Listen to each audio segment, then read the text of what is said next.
안녕하세요. 증권통 투자 업데이터 시간입니다. 전일 국내 증시 다시 한번 하락세를 면치 못했습니다. 코스피 시장에서는 기관의 매도 물량이 빠져나가면서 7거래일 만에 2,500포인트 선을 다시 한번 내줬고요. 코스닥 지수는 3거래일 연속으로 하락하는 모습을 나타냈습니다.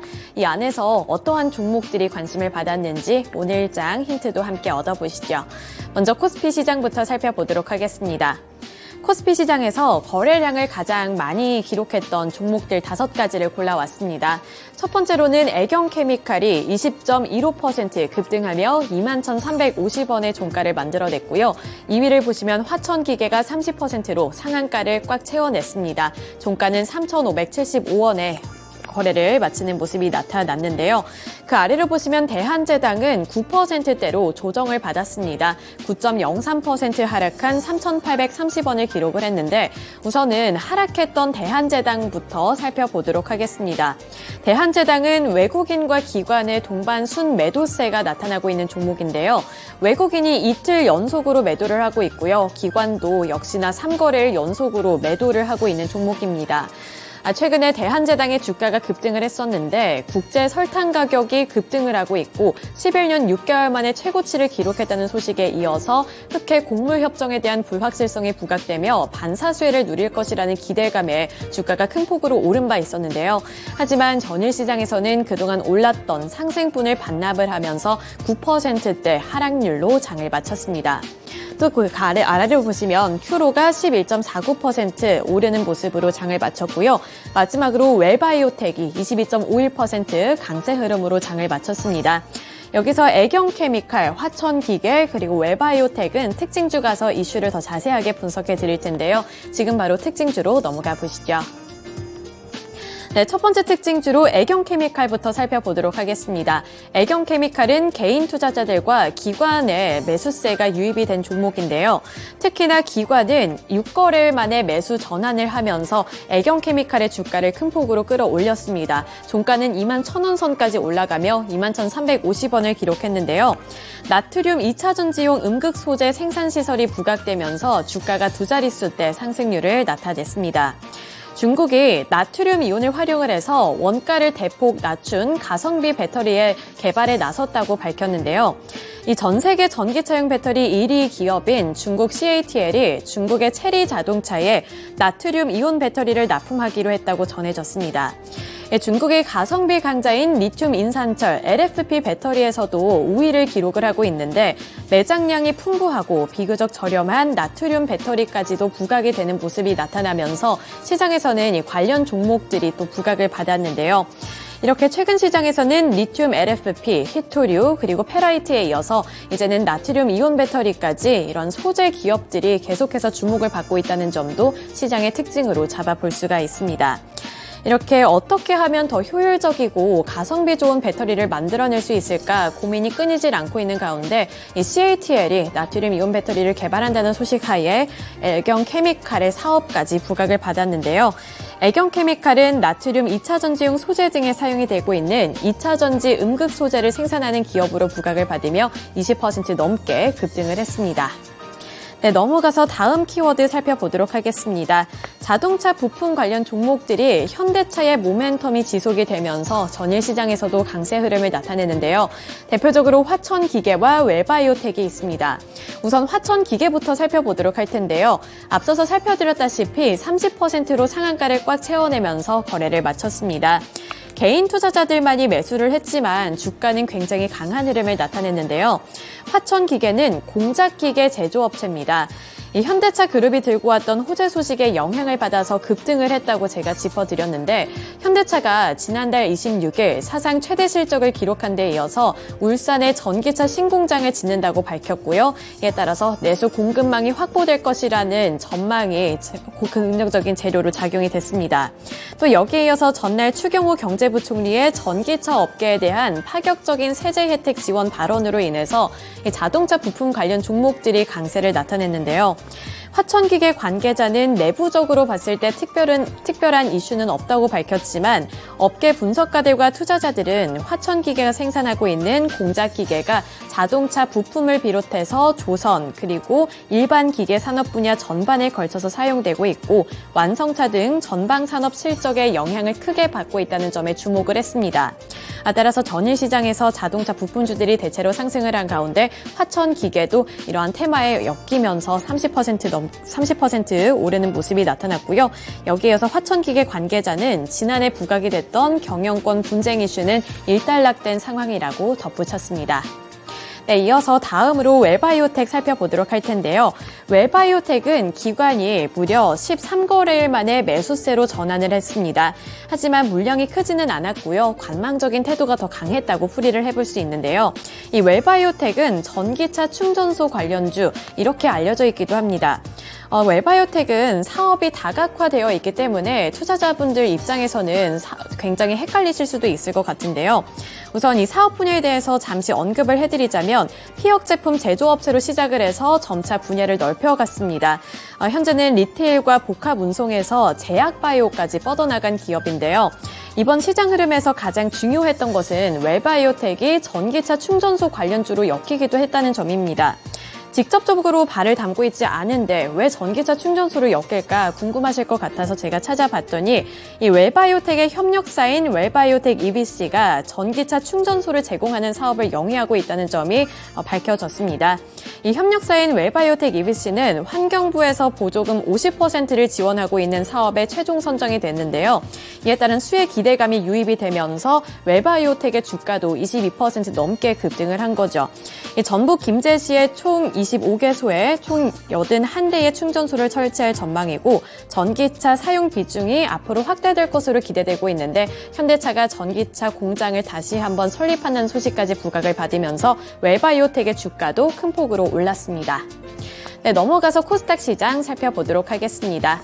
코스닥 시장에서도 거래량이 가장 많이 몰렸던 5가지 종목들 살펴볼 텐데요. 실리콘2가 17.9% 올랐고요. 크리스탈 신소재가 29.94% 급등하는 흐름이 나타났습니다. 또 그 아래로 보시면 오가닉티 코스메틱이 29.76%로 마찬가지로 상한가를 달성한 종목인데요. 이 세 가지 종목은 특징주에 넘어가서 살펴보도록 하겠고요. 성호전자가 5.09%, 아진산업은 17.83% 급등하는 양상을 나타냈습니다. 우선 아진산업, 제가 앞서서 살펴드렸던 이 현대차의 모멘텀의 영향을 받으면서 급등을 한 종목입니다. 자동차 부품 관련 종목으로 엮이면서 17.83% 급등하는 양상을 나타내는데 이 아진산업은 현대차 그룹과의 인연이 굉장히 깊습니다. 자동차 자체 부품을 주력으로 생산하고 공급하는 기업인데 전체 매출의 90%를 현대자동차가 차지를 하고 있기 때문에 함께 영향을 받았다고 분석이 되고 있고요. 성호전자 같은 경우에는 최근에 삼성전자에 커패시터를 독점 공급한다는 소식이 부각을 받으면서 급등을 했는데 전일 시장에서도 추가로 상승률을 나타냈습니다. 네, 넘어가서 특징주 살펴보겠습니다. 첫 번째 특징주는 크리스탈 신소재입니다. 크리스탈 신소재는 개별적인 호재 소식이 한 가지 있었습니다. 고품질 그래핀 용액 개발 성공 소식에 상한가를 달성을 한 건데요. 이 그래핀 제품 후방 산업 상업화 분야에서 선도적인 위치를 공고히 하겠다고 밝히며 투자자들의 관심도가 많이 높아졌습니다. 이 쉬아오 수석 기술고문 박사가 이끌고 있는 그래핀 연구팀이 이번에 개발한 신형 그래핀 용액은 샘플이 최대 입경이 굉장히 작기 때문에 신형 분사제를 사용을 해서 수중 분산이 가능하다는 사실을 밝혀왔는데요. 이 크리스탈 신소재가 개발한 그래핀 용액은 전기분해 동박 제조 분야에 대대적으로 적용될 것으로 기대가 되고 있습니다.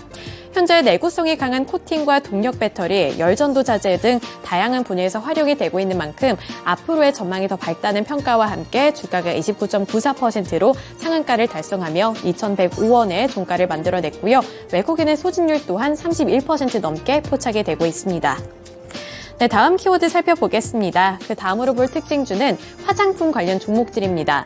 전일 시장에서는 화장품 관련 종목들이 오랜만에 고개를 들면서 상승세를 나타냈는데요. 식품의약품안전처의 중국 현지 화장품 규제기관 방문 소식이 호재로 작용이 됐습니다. 전날 식약처는 중국을 방문을 해서 현지 화장품 규제기관과 국장급 양자협력 회의를 개최하겠다고 밝혔습니다. 코로나가 끝나가고 중국 시장이 살아난다는 소식이 들려올 때마다 리오프닝 기대 효과에 이 화장품 관련 종목들을 눈여겨보셨던 투자자분들 많이 계실 것 같은데요. 강한 반등을 기대를 했지만 이 강한 반등을 기대를 할 때마다 중국 시장에서 우리나라 화장품 기업들이 예전만 하지 못하다, 경쟁력이 예전만 하지 못하고 중국 기업들도 경쟁력을 많이 회복을 한 상태다, 이런 평가를 많이 들으셨을 겁니다. 그런데 중국 제품력이 이제는 만만치 않다는 사실도 사실이고요. 또 경쟁이 더 치열해지고 국내 최대 화장품 수출 시장인 중국으로의 수출이 지난해 감소한 것도 역시나 사실입니다. 따라서 정부가 중국의 화장품 허가 등록 시 업계의 어려움을 해소하고 수출을 지원하기 위해서 직접적으로 발벗고 나서겠다고 밝힌 건데요. 방문 일정은 12일까지로 이후에 업데이트되는 내용 함께 살펴보셔야겠고요. 기대감이 유입이 될지 체크포인트로 둬보셔야겠습니다. 실리콘투가 17.9% 오른 4,545원의 종가를 만들었고요. 오가닉티 코스메틱도 29.76% 상한가를 기록하며 거래를 마쳤습니다. 네, 이렇게 코스피 시장과 코스닥 시장에서의 수급 특징들 함께 분석해 드렸고요. 특징주들까지 알아봤습니다. 오늘 시장에서까지 주목을 받을 종목들이 있는지 오늘은 메리츠증권의 황희수 차장 연결해 보겠습니다. 네, 차장님 안녕하세요. 네, 안녕하세요. 네, 전일장 수급 특징 함께 분석해 봤습니다. 오늘장에까지 영향을 줄 만한 이슈나 아니면 특징주가 있는지 궁금한데요. 어떻게 보고 계신가요? 네이버를 말씀드리겠는데요. 우선 네이버 같은 경우는 그 1분기 컨센서스를 상회하는 호실적을 발표를 했습니다. 특히 동사 같은 경우 그 커머스 쪽과 콘텐츠 실적이 컨센서스를 상회하는 실적이 나타나면서 네이버의 1분기 실적이 서프라이즈를 달성했는데요. 또한 동사 같은 경우는 꾸준한 비용 절감 효과가 이제 본격적으로 나타나면서 1분기 이후 2분기와 올해 같은 경우 계속해서 꾸준히 높은 이익률과 이익 성장이 동반될 것이 긍정적인 부분이다라고 보시면 될 것 같습니다. 또한 그 동사 같은 경우는 하반기 특히 3분기부터 AI 서비스를 본격적으로 시작을 하면서 이런 그 서치 플랫폼 쪽에서도의 이익 성장이 기대된다는 점이 긍정적이다라고 볼 수가 있겠는데요. 네이버 같은 경우는 그동안 여러 가지 그 성장이 둔화된다라는 그런 우려감, 그리고 이에 따라서 매출이 줄어들 것이다라는 우려감이 있었지만 계속해서 자회사들의 성장, 그리고 동사의 본업단도 꾸준하게 성장을 하는 가운데 AI 플랫폼까지 갖추게 되면서 다시 한번 성장성이 부각받을 수 있는 업체 중에 하나다라는 점에서 긍정적인 부분이다라고 보시면 될 것 같습니다. 네, 메리츠증권 황혜수 차장 연결을 통해서 어닝 서프라이즈를 기록한 네이버에 대해서 이야기를 들어봤습니다. 이번에는 시간의 거래에서 상승했던 종목들 순위 살펴보도록 하겠습니다. 금양, YG플러스, 슈어소프트테크, 그리고 퍼스텍, 강원에너지 순으로 지금 이름을 올렸는데요. 가장 상단에 위치하고 있는 금양부터 살펴보도록 하겠습니다. 금양은 장 마감 이후에 몽골의 광산 회사인 몽라의 지분을 인수하겠다라는 뜻을 밝혔습니다. 이 전기차 배터리용 리튬 채굴권을 확보하기 위한 것이다라고 목적을 밝혔는데요. 약 6천만 달러를 투자하면서 몽라의 지분 60%를 인수할 것이다, 이렇게 밝히기도 했습니다.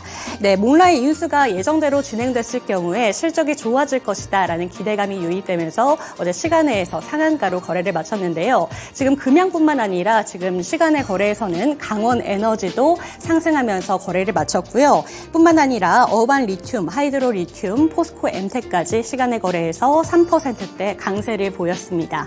네, 넘어가서 그 밑에 이름을 올린 YG 플러스도 살펴보도록 하겠습니다. 실적이 정말 좋게 나타나면서 어제 시간외에서 매수세가 강하게 몰렸는데요. 이 매출액이 555억 원, 영업이익은 92억 원으로 전년 대비 각각 106%, 117% 늘었다고 밝혔습니다. 회사 측에서는 지수 솔로 앨범의 판매 호조와 그리고 월드 투어가 가장 큰 영향을 끼쳤다, 이렇게 분석을 했는데요. 2분기에서도 계속해서 월드 투어가 이어질 것이고 아티스트들이 컴백하기 때문에 실적은 꾸준히 좋아질 것이다, 이렇게 밝히기도 했습니다. 때문에 시간의 거래에서 YG 플러스에 대해서 매수세가 강하게 들어오면서 지금 현재 9.31% 상한가를 기록하며 시간에 6,220원에 거래를 마쳤습니다. 네, 또 다른 상한가 종목은 슈어 소프트테크입니다. 자동차 부품주의 상승에 영향을 받았는데요. 시간의 거래에서 지금 별도의 호재 소식은 들려오지 않았지만 장 마감 이후에도 강세를 꾸준히 이어가기도 했습니다. 네, 넘어가서 퍼스텍 살펴보시죠. 바로 전일장에서 러시아 푸틴 대통령이 전쟁이라는 표현을 직접적으로 쓰면서 전일장에서도 상승하면서 시간의 거래에서 마감을 했던 종목인데요. 어제 같은 경우에는 장 마감 이후에 단독 보도가 있었습니다. 이 정부가 중동의 국부펀드와 손을 잡고 최대 1조 원 규모의 방산 펀드를 만들겠다라는 소식이 들려오면서 매수세가 강하게 유입이 됐습니다. 네, 넘어가서 이번에는 시간의 거래에서 하락했던 종목들 살펴보시죠. 네, 지금 이화전기, EID, 이트론, 삼화전자, 삼화전기 순으로 이름을 올렸는데요. 보시는 것처럼 이화그룹주들이 일제히 하한가를 맞이했습니다. 이유에 대해서 자세히 설명드리도록 하겠습니다. 검찰이 김영준 전 이화전기 회장과 김성규 이화전기 대표에 대해서 구속영장을 청구했다는 소식이 들려오면서 강한 매도세가 몰렸습니다. 서울중앙지검 조세범죄조사부는 전일 지난 8일에 조세포탈 특정경제범죄법 위반, 자본시장법 위반 등의 혐의로 김영준 전 회장과 김 대표에 대해서 사전 구속영장을 청구했다고 밝혔습니다. 오늘 오전 10시 30분에 구속 전 피의자 심사가 진행될 것이라고 하니까요. 이 소식도 반드시 체크해 보셔야겠습니다.